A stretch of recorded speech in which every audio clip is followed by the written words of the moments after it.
I've already talked at length about Starfield and how it can't compete with what Nintendo has done, but I think I kind of missed the elephant in the room. The thing that I don't think anybody else is really talking about is Bethesda going to be able to top their success with Skyrim? I do think this is the core issue here. Is Starfield going to be more culturally significant, relevant, better selling than the Elder Scrolls V Skyrim, right?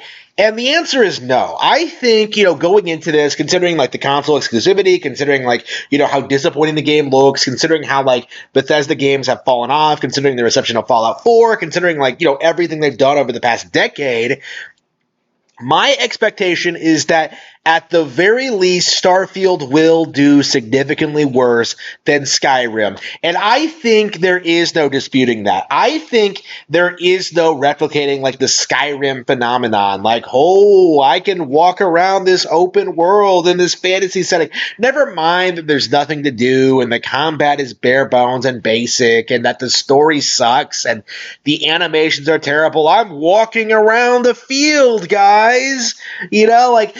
There is no like replicating that feeling. And I think like, in Starfield's case where it's just, oh man, you're in outer space, I think it's just not going to be as well received. I think this is ground we've tread on before. I think Starfield has already kind of established itself as a disappointment. And I think right now most people are coping and seething in denial about it being a disappointment because, Pretendos are desperate to try to find something they can weaponize against Nintendo right now. So they're throwing out like, Resident Evil 4 isn't going to cut it. Street Fighter 6 isn't going to cut it.